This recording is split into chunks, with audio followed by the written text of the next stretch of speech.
बिस्मिल्लाहिर्रहमानिर्रहीम। अस्सलाम वालेकुम नाजरीन, आप यूट्यूब चैनल देख रहे हैं, मैं इमरान खान हूं।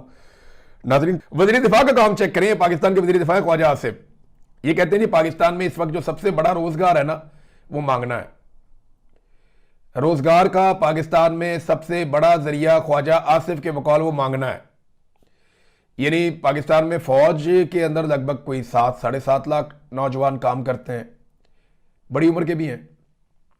पुलिस के अंदर लाखों लोग काम करते हैं, ब्यूरोक्रेसी के अंदर लाखों लोग काम करते हैं बहुत बड़े पैमाने पर, महकमा तालीम के अंदर बेशुमार। लेकिन वो कह रहे हैं जी सबसे ज्यादा बड़ा रोजगार पाकिस्तान में जो है वो मांगने का है।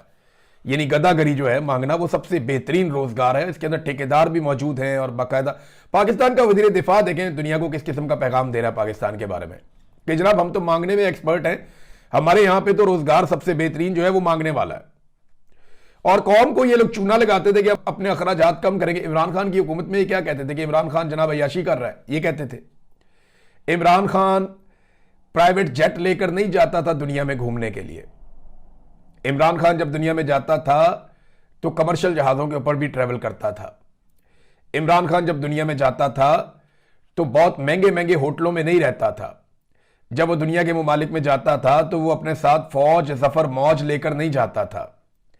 और अगर कोई इमरान खान को ज्वाइन करना चाहता था तो वो अपने खर्चे पर ज्वाइन करता था। ये था इमरान खान। इन्होंने कौम को चूना लगाया जनाब हम आ जाएंगे, आगे अखराजात कम कर लेंगे और हम सादगी अपनाएंगे। और जब ये इक्तदार में आए तो इनके जो शाहाना हुकूमती अखराजात हैं बजाय कम होने के उनमें सालाना 12.3% इजाफा हो रहा है। यानी जो सरकारी खर्चे हैं वो ये कम नहीं कर रहे, लगातार बढ़ाते चले जा रहे हैं। जो खर्चा इमरान खान साहब की हुकूमत में हो रहा था उससे हर साल ज्यादा खर्चा ये करते चले जा रहे हैं। लगभग इन्होंने अखराजात बढ़ाते बढ़ाते 50-60% ज्यादा कर दिए इमरान खान साहब के दौरे हुकूमत के मुकाबले में। तो ये जनाब सरकार आई थी अवाम के लिए जिन्होंने अपने कपड़े बेचकर गरीबों को आटा देना था, उन्होंने आटे की कीमत दुगनी कर दी और नए कपड़े भी खरीद लिए। जिस आदमी ने अपने कपड़े बेचकर गरीब आदमी को आटा देना था, उसे रोटी खिलानी थी, उस आदमी ने नए कपड़े बनवा लिए बहुत सारे और जो गरीब पाकिस्तानी हैं उनके लिए आटे की कीमत दुगनी कर दी। कैसे फ्रॉडिये जो पाकिस्तान के ऊपर मुसल्लत हुए और ये फॉर्म 47 के जरिए से आसिम मुनीर साहब ने मुसल्लत किए हैं। देखिए दावे ये करते हैं, मैं दावा आपके सामने रख दूं, हुकूमती वज़रा आते हैं टीवी चैनल पे इधर उधर बैठते हैं, मैं सबके लिए बता रहा हूं कि डाटा इनके मुंह पे मारे आप। ये चाहे अपोजिशन का जो भी आदमी बैठा हो, मीडिया का जो भी आदमी बैठा हो, जब भी हुकूमती आदमी ये दावा करे ना कि हमारे पास 21 अरब डॉलर है कौमी खजाने में, तो ये डाटा आपने इसके मुंह पे रख के मारना है। कोई भी हुकूमती वजीर आपसे ये बात करे, जैसा सवाल वैसा जवाब, या जिस तरह की ये बात करें वैसा इनको जवाब दे। कौम को बेवकूफ समझते हैं ये जो 21 अरब डॉलर की ये गर्दान करते हैं ना, इनमें से 6 अरब डॉलर कमर्शियल बैंकों का पैसा है। किसका है? कमर्शियल बैंकों का पैसा है, उससे इनका कोई ताल्लुक नहीं है। 6 अरब डॉलर निकल गया, 12.5 अरब डॉलर आपके दोस्त ममालिक का है लगभग। ये जो आपके दोस्त ममालिक है, चाइना हो गया, यूएई हो गया, सऊदी अरब हो गया, कतर, ये आपने मांग मूंग के पैसे इकट्ठे किए हुए, ये 12.5 अरब डॉलर ये दोस्त ममालिक के, तो 18.5 अरब डॉलर तो ये निकल गए। अब इसमें से आईएमएफ का पैसा जो है, जो उनसे लेकर आपने बीच में डाला हुआ है, वो लगभग कोई 1.5 अरब डॉलर है, तो ये तो 20 अरब डॉलर हो गए। तो हमारा अपना कमाया हुआ पैसा कितना है जो 21 अरब डॉलर आप छलांगे मार रहे हैं? 1 अरब डॉलर। ये डाटा आपने बेफिक्र होकर इनके मुंह पे मारना है कि 6 अरब डॉलर जो है वो कमर्शियल बैंकों के हैं, 12.5 अरब डॉलर जो है दोस्त ममालिक के हैं, 1.5 अरब डॉलर आईएमएफ से लिया हुआ है, और जो आपने कमाया है वो 1 अरब डॉलर से कुछ थोड़ा ऊपर नीचे है।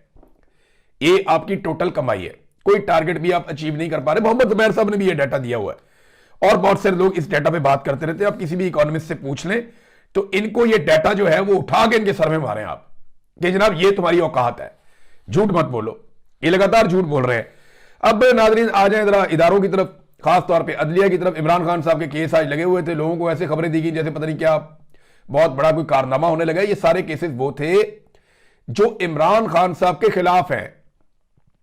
इनमें कोई भी एक केस नहीं है जो इमरान खान साहब की अपनी अपील हो।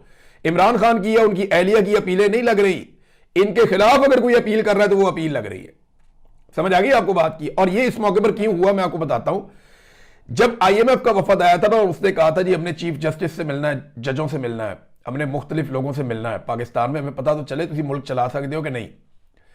तो जब वो आए थे ना, तो तब चीफ जस्टिस ने सहाफियों को बुलाकर उनसे मुलाकात की और उन्हें कहा कि इमरान खान का खत आया मुझे, उसमें बड़ी अहम चीजें हैं और वो मैं रेफर कर रहा हूं, उसके ऊपर हम काम करेंगे। टके का काम आज तक नहीं किया। वो सिर्फ आईएमएफ को दिखाने के लिए था कि हम मुतहर्रिक हैं, इमरान खान का लेटर आया, हम काम कर रहे हैं।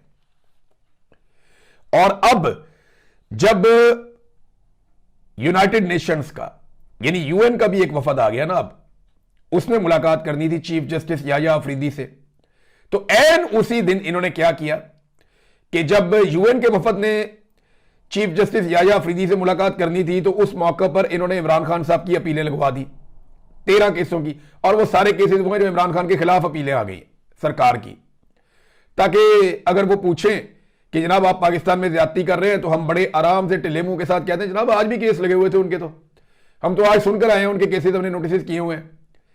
तो जनाब जो केसेस इमरान खान साहब के लगाने हैं वो तो ये लगा नहीं रहे, लोगों को ये बेवकूफ समझते हैं, वो जाके स्टडी करेंगे उन्हें पता चल जाएगा इन्होंने फिर हमें धोखा दिया। अब ईमान मजारी के केस में आप क्या कहेंगे?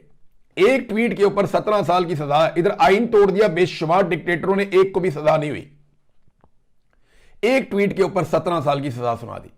अंदाजा करें आप कैसा जुल्म हुआ पाकिस्तान में, ये कैसी फस्तायत है कि एक ट्वीट के ऊपर 17 साल की सजा है, जबकि बड़े बड़े जुर्म करने वाले, कत्ल करने वाले, पाकिस्तान के अंदर आइन तोड़ने वाले, कानून तोड़ने वाले, जाली हुकूमतें बनाने वाले, पाकिस्तान को लूटने वाले, कौम की जेबों पे डाका डालने वाले, उन सबको एक दिन की भी सजा नहीं होती इस मुल्क में।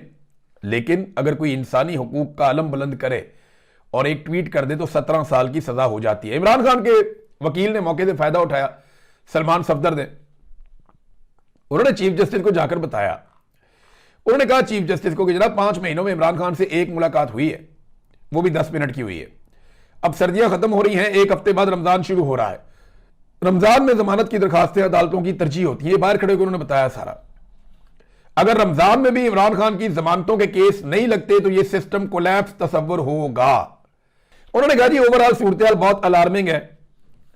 जो इमरान खान साहब का साइफर वाला केस है वो जज साहब ने 3 रुकनी बेंच को भेज दिया है, और वो जज को भी ये भी बताते रहे जनाब मैं आप मुलाकातें इनकी तो करवा रहे हैं आप, यानी ये जो सरकारी वकील आ गए इनको तो मुशावरत के लिए आप वक्त दे देते हैं, लेकिन हमें भी मुशावरत के लिए वक्त देना, हम जाके अपने जो हमारा जो विक्टिम है जो इमरान खान है उससे मुलाकात तो करें।